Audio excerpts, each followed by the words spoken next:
I come to save the day. The Mighty House crew is on the job. This is Mighty House.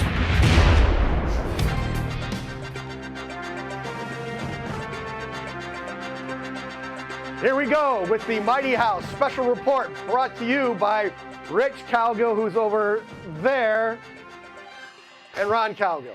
Special report with JLCLive.com. They came up with a new key trends in 2022 cost versus value report. That's right. There we go. So the cost versus value report is put together every year Yes. to show you what home improvements give you the biggest bang for your buck. Where to spend your dollars. That's right. And we've got some surprises for you. That's why It shifted a little this year. It's a special report. Yes. All right. Number one in the top 5 return on investment projects. What's the number one thing you can do to your house to get the best return? Replace your garage door. Yes. So the majority of homes built today have a road-facing garage. Yes. And if the garage door looks like hell, then it just doesn't sit well with any consumer. Now, this list isn't just about return on investment. Some of it has to do with resale. But again, we're not suggesting you do this stuff just for resale. Some of it is so that you can still enjoy your home while you're alive. Correct. And that's giving you a 93% return right there. Pretty good. So that's not too bad. You spend your dollars today, you're going to get 93% of that money back right away. So next up is manufactured stone replacement. And this was Evolve Stone, which is somebody we've also done some work with. So I used one of their pictures. So Evolve Stone, you can shoot it on the side of your house, and that has a 91% return. So how things change, particularly, I'm down in Florida, we used to do a lot of Tuscan, the arches, columns, pillars. Yes. And now the big move is to de-Tuscan the homes, and we do what's called transitional. Okay. Because we're not going ultra modern, like all straight edges, square windows, that kind of thing. It's sort of in the middle, so they call it transitional. So it's a lot more smooth stucco or lap siding, but you're breaking it up with stone. And you're doing almost exactly what you used to have in a home that was craftsman period, where it was stone, wood, nice balance of natural tones. So yes, that stone is bringing back some really good return on investment. And the thing with this Evolve Stone is you can put it up with a stainless steel pin nailer, and you can shoot that right on the house. If you were to do real masonry, you'd have to change the foundation, or you're putting on steel lath steel, and backing and you're stacking it on a angle iron. Oh, on a lentil. Yeah. You're looking for lentil. Yes. So that gets to be really expensive. This is a great option to do if you're looking to do that. How about the next on number 3 is a minor kitchen remodel. You may have a decent looking kitchen, but it looks dated because it's still a stained and cabinetry, and maybe you have older countertops. So you'd come in here. But you've updated. You painted the walls. You got rid of some nasty colors or something. Right. You put up some new light fixtures, a new faucet. You may have replaced a Formica countertop with a piece of stone. So at least it's mildly updated. And there's a lot of benefit to doing that, and we'll discuss that in a little bit. Right, and you can see older tile floor. So you spruce that up, bring it up into the current trends of what you'd see out today, and into the 2020s, and early 2000s is probably when this was built. So it's probably in great shape. It's just starting to show its age. So just because of the trends of today. Next up is a siding replacement, and this is fiber cement, which is what you see up here, which is hardy board. There's Certainteed has a Certainteed, and there's a number of them out there that work, and they're all very similar. Right. Boral is another one. That's a really good siding product. And you see over my shoulder, there's stacked stone there. Yep.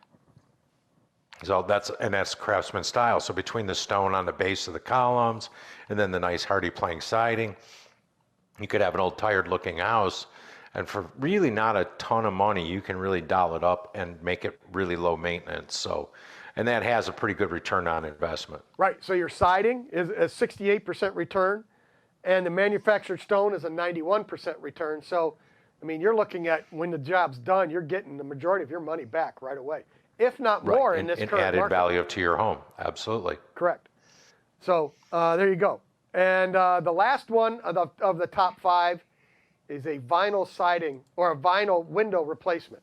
So Window replacement. that's not, or it's a sash replacement is really what it is, because you're leaving this old jam, casings, everything staying in place, and you're just pulling out the old sashes, the part that moves, and then you're putting in the new vinyl. Right. And that goes within it.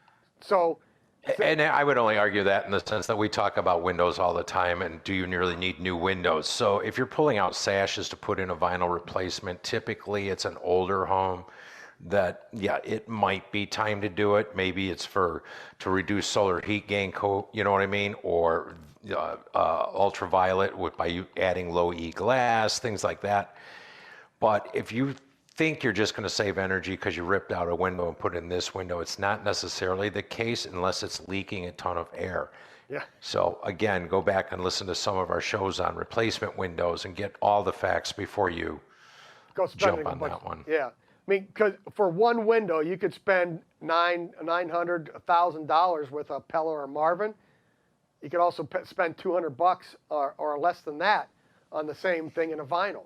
So when people walk in the house, they just look, oh, I got new windows. They don't look and see that it's Pella or Marvin. Is there a label on it? Right. They just see they got new windows. So if you're Right. doing it for yourself and you want some special features, like between the glass features, like Pella has the blinds between the glass, or you want something like that, then you can spend the money on those type of windows. And it's also a comfort thing. I mean, if you just bought the house, you plan on staying there, you're in a nice neighborhood, you want to stay there for 10 or 15 years and raise your kids, put them in. Right. It's not about return on investment necessarily, the value, it's the added comfort. So Right. there's a lot of things that motivate people, which is my segue into how do they arrive at these numbers. Correct. So what the JLC and I forgot the marketing company, I'm sorry. It is JLC Live, and it was also Zonda. Zonda Marketing, that was it. They're the Right. ones that really put this together. Right, and they did a But great anyway, what they job. do is they have 22 items that they put together, basically a bid package on each item.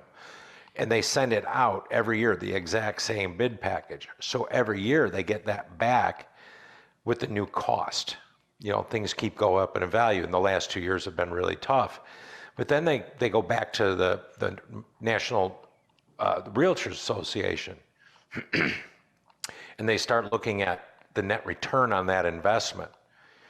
And both change every year. And that's why Ron and I, this is probably the 7th or 8th year at least that we've discussed this when it comes out. Yes. Because the numbers are really kind of fascinating how it shifts.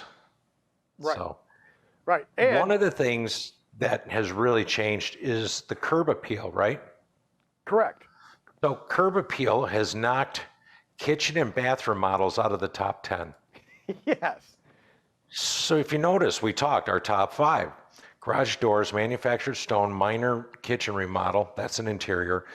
Excuse me. painting. That's- Siding and windows. Out of the top 12 items on the list overall, 11 of them are exterior. Yes. The minor kitchen is the only interior project that showed ROI this time, which was really kind of amazing.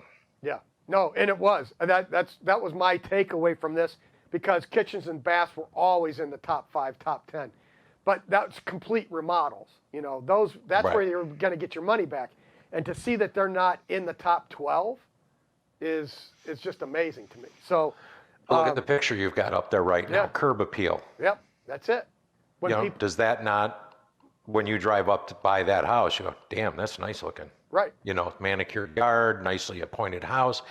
And what you don't realize is stuff like the cement siding and vinyl windows, you've reduced the maintenance on your home. And that is what people are looking for. They don't want to be at home all weekend painting and doing all that. Right. And if they don't do it, then it starts getting bad. And if you got to pay somebody, it starts getting expensive. So, yeah, it's kind of crazy. Right, but when people walk up to this, they look at the outside of the house. It's manicured. Everything's looking really well. They expect that. Well, if they took care of the outside like this, they took care of the inside just as well. So, Absolutely. so you're setting expectations up when people start to walk into that home right away. They're Exactly. seeing that, okay, you took care of the outside, so now they're not looking for things. If you walk up and they see that, siding's falling off, the bushes haven't been trimmed, like, okay, well, they didn't take care of the outside. What's wrong with the inside?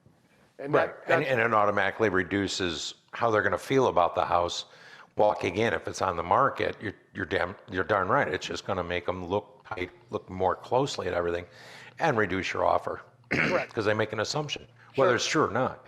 Exactly. And then the other thing is, if you are thinking about selling, neutral selections are going to be Yes. key. Give us that picture Yeah. there, Sonar. Now look at Yeah. that. You may love purple, and it looks great to you, and you love this kitchen.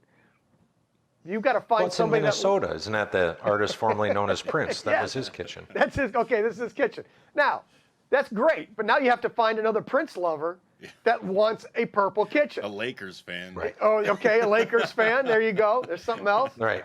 So, But what it does is, so when we talk about doing a minor kitchen remodel, just a slight update, people will typically walk in that house and they'll go, okay, I can live with this kitchen. And we can, after we get through the closing in it, I can save a few bucks and we can remodel this.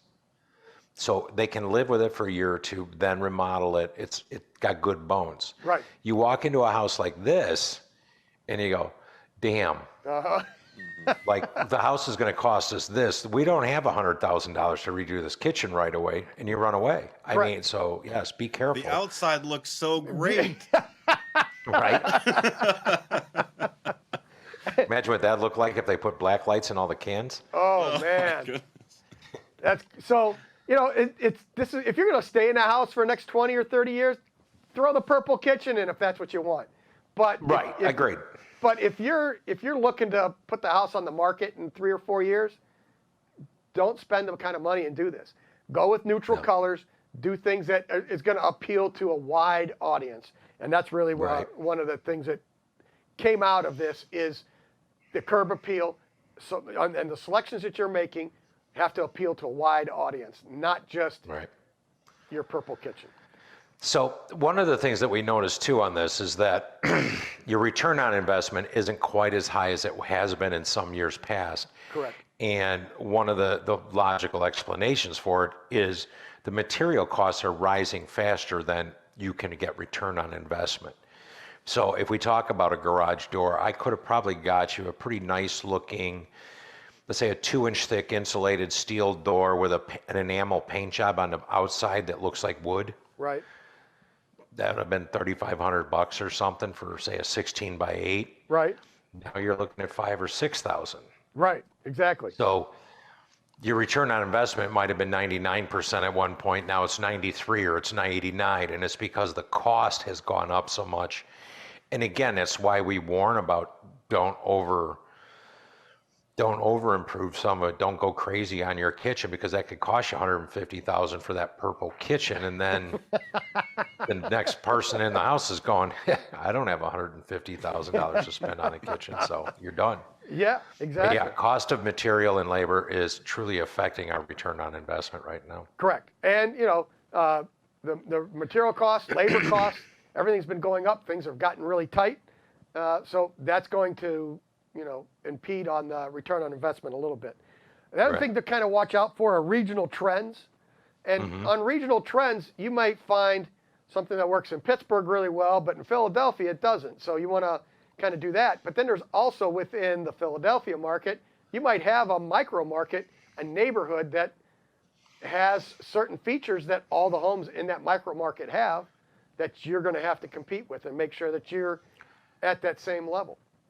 Right, and in that article, if you actually go to JLCOnLine.com and look up that report, they'll actually have a couple of extra charts in there showing a slight variation in returns based on the Northeast, the Southeast, the Midwest, the Southwest, and the Northwest. And the Northeast still has a little bit higher numbers. But going back to what you're saying, Ron, I think the greatest example I saw was, say, 15, 20 years ago when granite was really becoming popular for countertops. Right. And most people wanted it, but if you lived in an area where you had nothing but 3-bedroom ranches with Formica countertops, to go out and spend $5,000 or $6,000 for granite countertops, your return on investment on that was minimal. Sure. Because even though it added marketability or saleability, it did not add to the value of the home. So it was a very low ROI. But again, if you're going to live there for 5-6 years and you want it, go ahead and do it. It's, you know what I mean? That's Exactly. You got to weigh all of it. Sure. So. Sure, exactly. So watch your regional trends, talk to your realtor, and make sure that you're not over improving or under improving. If your neighborhood, everything that's going to be in your market has granite countertops or, the quartz, and you're thrown in Formica, well, that's going to be a problem. So you kind of want to match up your micro market, not just What's expected. Exactly. Absolutely. When people walk through your house, they're going to expect to see a certain level of finish. So you kind of want to watch that. So the last thing we want to talk about is just kind of what was your takeaway from this year that you found a little interesting that maybe we didn't do in the past? I think it's the overall shift to exterior look, curb appeal. I mean, don't get me wrong. I mean, I like curb appeal in my home. I keep my yard, blah, blah. Sure. But I found it really surprising that master bathrooms, master bedrooms, home theaters, great rooms, those used to be the comfort things that had the big return. Right. Now it's like people are more worried about what somebody driving by is thinking more than how comfortable they are in their home. Yeah.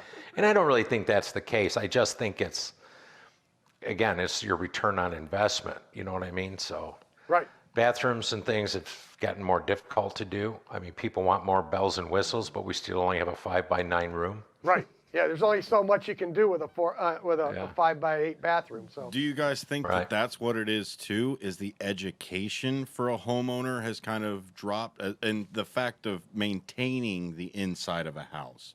If I see the outside of a house as a novice person who's never really maintained a house before, Right. the outside's going to be the biggest sell for me because I don't even know what problems are on the inside. yeah, I mean, yeah.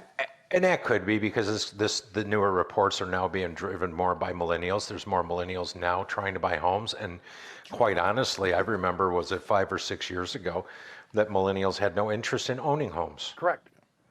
And that has shifted. That's starting to shift. But from talking to the realtors I know, they don't want to do anything. They don't even want to paint. Buyers today want to walk in, have it done, and present it. If you could do it like you do down in Florida, where it comes with the towels, I'm sure that would be a huge marketing thing, all around the country, not just in Florida, where that's fairly popular for it to come with the furniture, the towels, everything. Well, the regional trend down here now is just tear the thing down. Just drop it and start over. Just drop it. Pay $1.1 million for it, tear it down. The loss worth $2 million. Wow, It's crazy. insane. So yeah, and for me, I just the fact that kitchens and bathrooms are just off the top 10 out of the top 12, I just found completely amazing. That was my takeaway. I actually, because it's just a comfort thing. A master bath, a master suite. Just opening up your bedroom a little, making the bathroom a little more comfortable. Maybe building in a little bit of a walk-in closet, whatever. Not even on the list. Nope, doesn't make it. But and again, is that because it's not wanted, or is it just the cost? Because again, this is cost versus value based on the same parameters they've given out for years. Sure. So this isn't a survey of Gen X's and baby boomers and millennials. This is just cost, value, return. Right, and what you're going to get when you put it on the market. So it was a little surprising this year. Yeah, I found that surprising. So, that's where people are putting their interest. That's what they're looking for. And it could be that, when you go to look at a house, you're going to spend a lot of money on siding and windows. And if those things are already done, and like you had said, but the bathrooms and kitchens are serviceable, then over time they'll remodel those on their own. So they may be looking for the stuff that they don't have as much interest in to make sure that kind of stuff is already done. So. Right. I'm not sure. So with that, you hit that music there, Sonar. Yes. It's playing? Yes. Okay. This has been a special report brought to you by Mighty House from JLC OnLine on Cost versus Value 2022. Yes. And Zonda, don't forget that. Zonda also. Well, Zonda. See, these guys right over here at jlclive.com. There you go. Yeah. Okay. Okay, keep it square and level. Until next time. Until next time, keep it square and That's level. what I was waiting for Ron since Oh. he didn't come up with the first half. So No, I was waiting. he's still out of practice. No. It was a special report. So that's. I did that already. I know, and that's the way we're just going to close it, I assume. Oh, I see. Well, he can edit that out. That's fine. Yeah, he can. I'm going to use all this audio. I know, he does. I'm going to use this audio. So what he does is he just cuts the end off of the front and the end, and he just lets it run. And Yeah. when I say, okay, we'll cut this part out, that's in there. When you go back and watch him, he just leaves it all.